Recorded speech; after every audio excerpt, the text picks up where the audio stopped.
저는 마음속에 언젠가 한번 뉴질랜드는 꼭 한번 가보리라 이런 생각을 하고 있었습니다.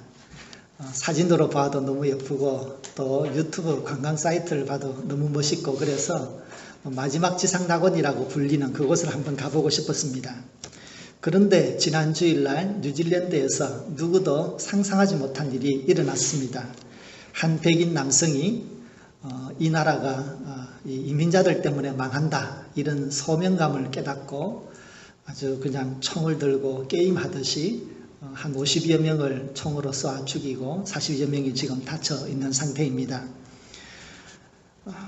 2, 3주 전에는 또 우리가 방송을 통해서 한 재벌가의 한 단면을 또 보면서 꽤 놀랐습니다. 이 분은 어릴 때부터 재벌가의 딸로 태어나서 공주처럼 자랐고 3대째 의사 집안과 결혼을 했습니다. 그런데 이 여자분 재벌의 딸이 자기 남편 보고 당신 때문에 창피해서 못 살겠다고 나가라고 고함을 빽빽 지르는 것을 보았습니다.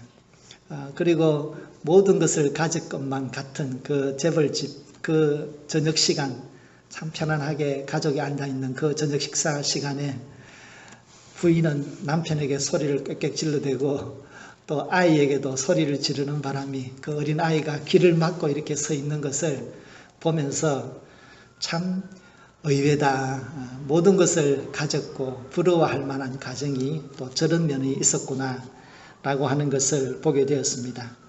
참 겉으로 보기는 완전해 보이는 나라, 정말 부러운 나라, 또 겉으로 보기는 정말로 재벌가로서 부러울 것 없는 그 가정에서 상상하지 못하는 일들이 일어나기도 합니다. 정말로 완전하지 않은 사람이 모여서 만드는 것, 나라도 그렇고 가정도 그렇고 정말 완전하지 못하다. 어쩌면 그것이 당연한지도 모르겠습니다. 참 완전하지 않다는 거 우리가 다 알지만 그러나 가끔은 그것을 잊어버리고 겉으로 멋있게 보이는 것이 참 완전하구나 이렇게 착각하면서 살 때가 있습니다. 모든 사람은 자기 나름대로의 삶의 짐을 지고 살아가고 있습니다. 자기 나름대로의 지식을 가지고 있고 그 나름대로의 제한된 지식과 경험을 통해서 또한 자기의 가치관을 형성하고 자기의 인격적인 성향을 가지고서 살아가고 있습니다. 그러면서 또 동시에 우리는 정말로 한 분뿐인 우리의 인생을 주어져 있는 인생을 단 한 번의 인생을 살고 있습니다. 하지만 우리는 우리 자신이 완전하지 않다는 것도 우리의 삶이 제한되어져 있다는 것도 잊어버리고 살아가고 있습니다. 2008년에 원앙소리라고 하는 독립영화, 다큐멘터리와 같은 영화가 이렇게 만들어져서 여러분들이 보셨을 것입니다. 거기 보면은 경상북도의 한 시골 마을 최원균이라고 하는 할아버지와 그가 키우는 이 소에 대한 이야기였습니다. 이 연세가 많으신 이 최 할아버지는 자기만큼이나 늙은 소를 데리고 다니면서 그 산골에서 농사를 짓는 분이셨습니다. 그런데 이 소는 참 지질이 복도 없는 대한민국에서 손꼽히는 참 운이 없는 소였습니다. 지금 한국에서는 소를 가지고 농사를 짓는 사람이 없거든요. 그래서 혹시나 우리가 모르는 사이에 어떤 골짜기에서 소를 가지고 농사 짓는 사람이 있다고 가정하더라도 아마 이 소는 정말 한국에서 5손가락 안에 꼽히는 아마 운이 없는 재수가 없는 그런 소였을 것입니다. 그래서 이 최 할아버지의 할머니는 소를 보면서 너는 참 재수도 없다고 아직까지도 일을 하느냐라고 이렇게 혀를 끌끌 차는 모습을 보기도 합니다. 참 그런데 이 소에게는 그의 목에 이 조그마한 방울이 달려 있는데 그것을 이제 우리는 원앙이라고 부른다고 합니다. 그래서 이 소가 움직일 때마다 땅글랑 딸그랑 이렇게 달립니다. 근데 소가 늙으니까 천천히 움직이잖아요. 소가 달고 있는 이 원앙 소리도 딸그랑 딸그랑이 아니라 딸그랑 한 걸음 더 들이면 또 딸그랑 이게 아주 박자가 굉장히 느려요. 왜냐하면 소가 늙었기 때문입니다. 그런데 이 소가 너무너무 일도 많이 하고 늙어서 이제 자연사를 했는데 이 소를 이제 땅에 묻어주게 되었습니다. 근데 여러분 보시는 것처럼 이 묻어주기 전에 마지막으로 이 소가 가지고 있는 원앙, 이 목에 달려져 있는 원앙을 떼는 것을 이렇게 보여주고 이렇게 손으로 원앙을 탁 이렇게 쥐고 있는 것이 아마 그 원앙 소리라고 하는 영화를 보여주는 아마 대표적인 이미지일 것입니다. 근데 이제 이 감독이 이 제목을 원앙 소리라고 왜 했을까 하는 것을 나중에서야 알게 됩니다. 제가 느끼기로는 죽어야만 벗어날 수 있는 운명과도 같은 그 삶의 무게를 이 원앙이라고 하는, 이 원앙 소리라고 하는 그 이미지를 들어서 우리 인간의 삶의 무게를 아마 이 소의 삶의 무게에 이렇게 비유적으로 표현한 것 같습니다. 사실 모든 인간은 자기 나름대로의 삶의 무게를 지고 있습니다. 그것은 권력이 많은 사람이든 재벌가의 집안에 태어났든 상관없이 우리는 우리 나름대로 마치 소가 원앙을 메고 사는 것처럼 우리들도 삶의 나름대로의 짐을 지고 살고 있습니다. 모든 인간은 그러한 삶의 연약함을 가지고 있습니다. 그런데 그 연약함은 경제적인 문제 때문일 수도 있고 가정의 문제일 수도 있고 혹은 또 자녀의 문제일 수도 있습니다. 요즘처럼 장수하는 시대에는 또 다른 우리 시대의 문제가 생겼습니다. 얼마 전에 제가 노년에 대한 어떻게 하면 인생을 잘 마무리하나 그런 아티클 중에서 제목이 참 기가 막힌 제목이 하나 있어요. 우습기도 하고 웃기는 좀 너무 진지하기도 한 제목이 있었는데 뭐냐면 재수 없으면 200살까지 산다. 재수 없으면 200살까지 산다는 겁니다. 몸에 병을 가지고 한 달에 한 번 이상 닥터를 만나야 되고 집을 1박 2일 이상 떠날 수 없는 그 몸을 가지고 200살까지 산다 해보십시오. 여러분 이게 좋은 거기도 하고 또 아니기도 하고 이게 이제 참 이게 우리 삶의 무게를 한번 생각해 보는 것입니다. 그래서 요즘은 일본에서는 고독사의 문제, 이 죽음의 문제가 참 아주 중요한 문제로 대두되고 있습니다. 우리는 이제 아주 오래 사는 이것이 어쩌면 이 축복과 같은 이 장수 속에서 우리는 건강의 문제와 또 오래 살면서 가지게 되는 이 외로움과 이 고독의 문제를 가지게 됩니다.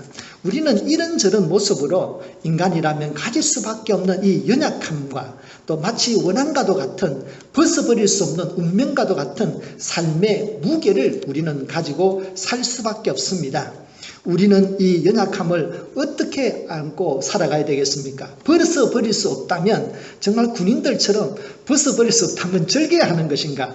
아니면 이것을 어떻게 하면 정말 지혜롭게 우리의 삶의 이 짐을 이 무거운 삶의 짐을 처리를 하면서 살아가야 할까 생각해 보게 됩니다. 무엇보다도 우리는 예수님을 믿는 사람으로서 마지막 순간까지 우리 삶을 정말 예수님의 사람답게 살 수 없을까라고 하는 생각을 해보게 됩니다. 이런 고민을 가지고 우리가 오늘 이 본문을 보게 되면 사도 바울 역시 우리보다 앞서서 똑같은 삶의 고민을 가지고 한 사람이었습니다.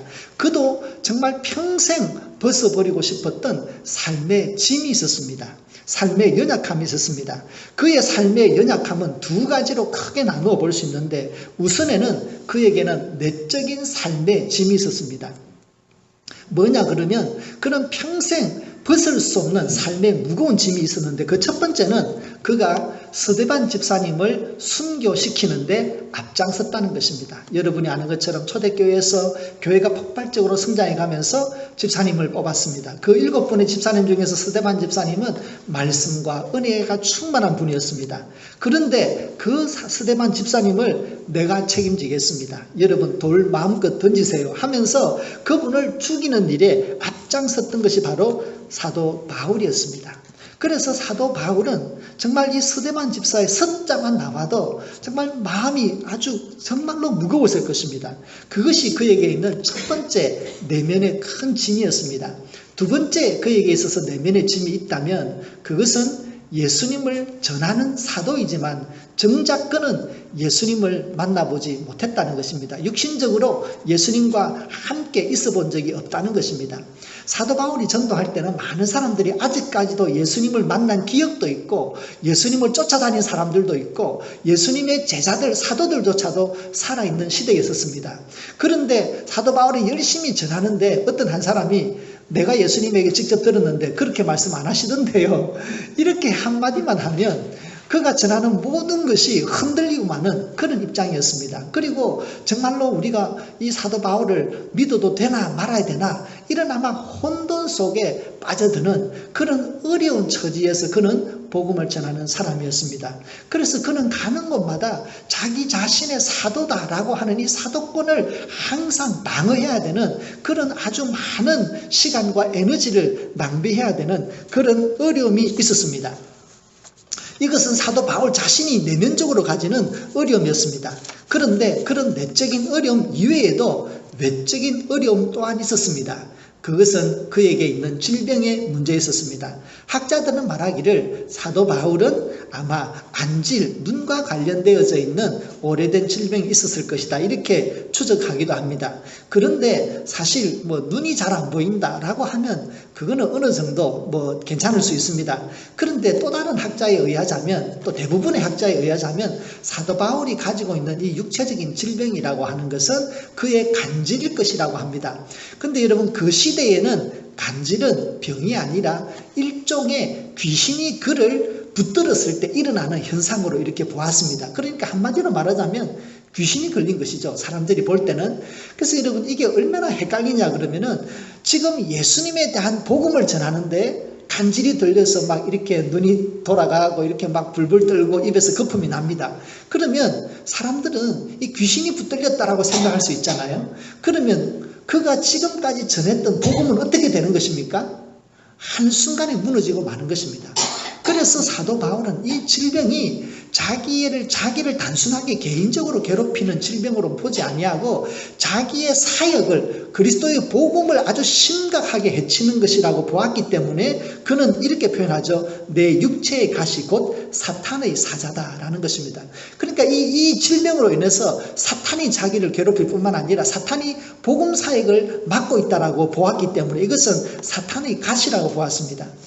그는 외적으로도 내적으로도 이런 삶의 짐을, 정말 육신의 연약함과 마음의 연약함을 가지고 살고 있었습니다.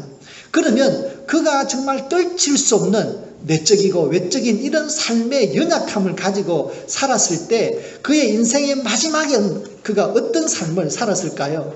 그것을 정말 결산을 한번 해봐야 되지 않겠습니까?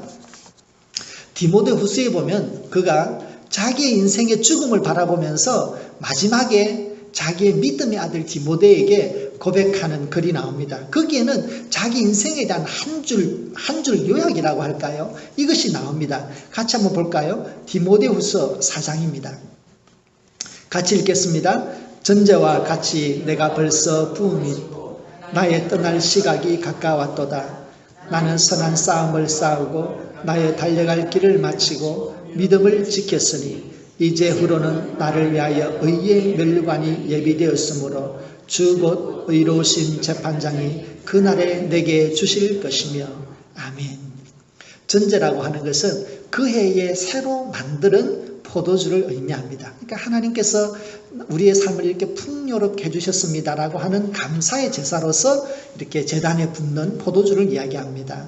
그러니까 자기의 삶이 이미 하나님에게 부어졌다는 것입니다. 그리고 자기가 달려야 되는 모든 것들을 마쳤다라고 했습니다.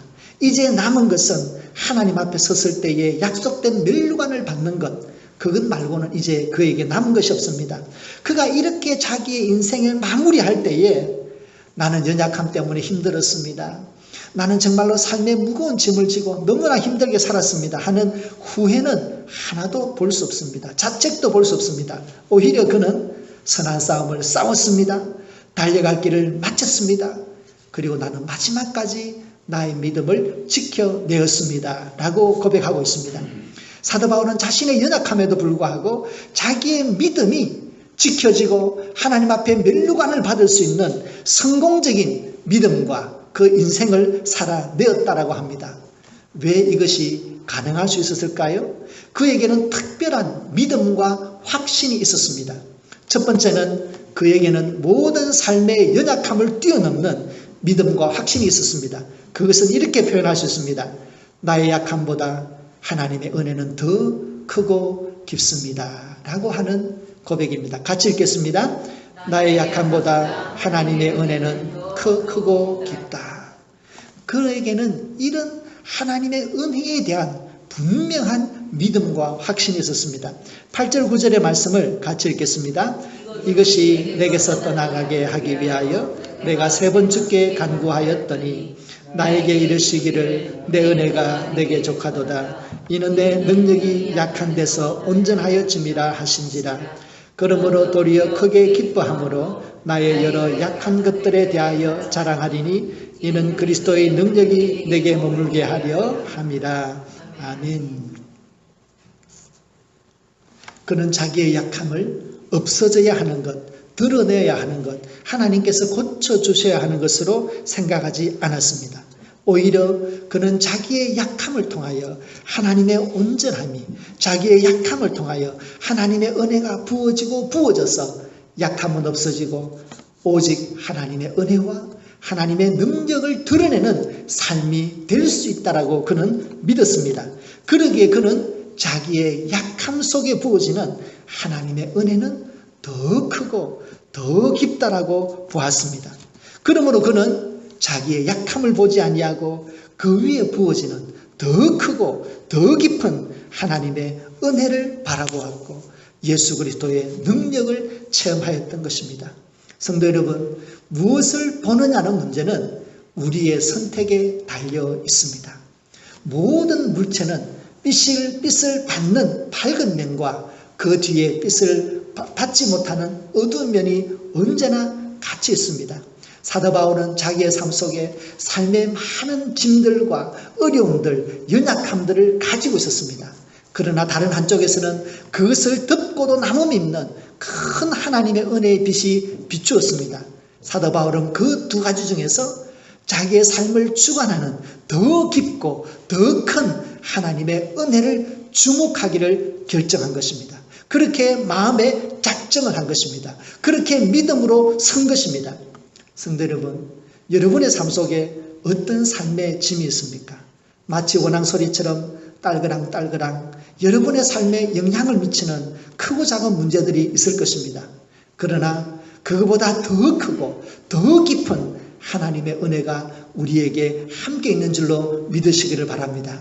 그 은혜에 집중하시기를 바랍니다. 그래야 할 때 우리의 삶이 정말 우리 자녀들 앞에서 우리의 삶의 마지막을 바라볼 때에 정말 우리들도 사도 바울처럼 나는 믿음을 지켰어, 나는 달려갈 길을 달려갔어 라고 말하는 정말 자랑스러운 그런 아름다운 삶의 주인공이 되실 줄로 믿습니다. 두 번째로 사도 바울은 자기에게 있는 모든 연약함을 뛰어넘어서 믿음과 확신 가운데 설 수 있었습니다. 그 믿음은 바로 이것입니다. 나는 예수님을 위한 예수님의 사람입니다. 같이 읽겠습니다. 나는 예수님을 위한 예수님의 사람입니다. 나는 누구인가? 라고 하는 믿음, 그 확신이 분명하였습니다. 10절 말씀 읽겠습니다. 그러므로 내가 그리스도를 위하여 약한 것들과 능력과 궁핍과 박해와 공고를 기뻐하노니 이는 내가 약한 그때에 강함이라.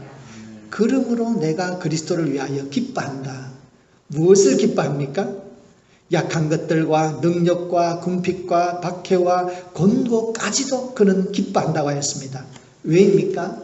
자기는 예수 그리스도를 위하여 있는 존재이기 때문입니다. 예수 그리스도를 위하여 있는 이 존재, 나는 예수 그리스도의 손에 들리워진 존재입니다. 나에게 곤고와 환난과 핍박이 올지라도 결국 나를 사용하는 이는 예수 그리스도이십니다.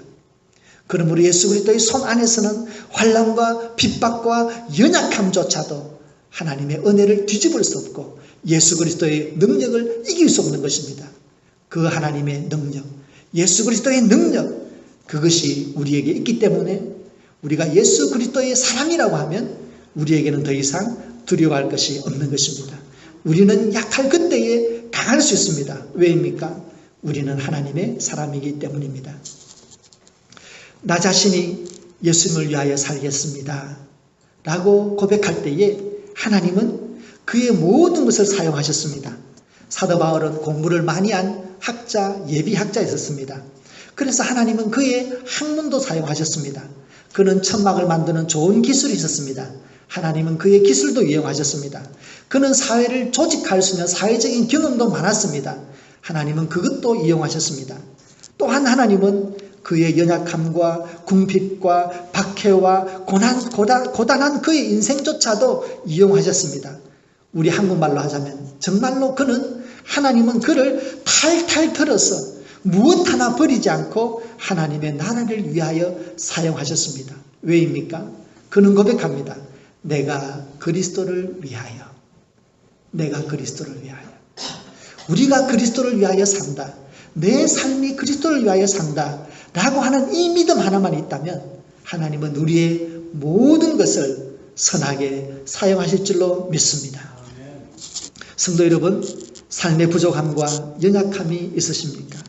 혹시는 궁핍과 곤고함이 있습니까? 혹시는 질병과 외로움이 있습니까? 하지만 우리는 예수 그리스도의 능력 안에서 살 수 있습니다. 약할 때에 그리스도 안에서 오히려 강한 성도로 살 수 있습니다. 단지 우리에게는 분명한 믿음, 확고한 믿음이 필요할 뿐입니다. 나의 약함보다 하나님의 은혜는 더 강하고 큽니다. 나는 예수 그리스도를 위한 예수의 사람입니다. 라고 하는 이 믿음의 고백만 있다면 하나님께서 우리의 삶을 전적으로 선용하셔서 하나님의 은혜로 채우시고 그리스도의 능력으로 채우셔서 하나님에게 영광을 드러내는 삶, 우리의 인생에 정말 하나님의 뜻을 드러내는 행복하고 의미 있는 삶으로 살게 하실 줄로 믿습니다. 하나님의 은혜는 우리에게 충분하기 때문인 줄로 믿습니다. 기도드리겠습니다.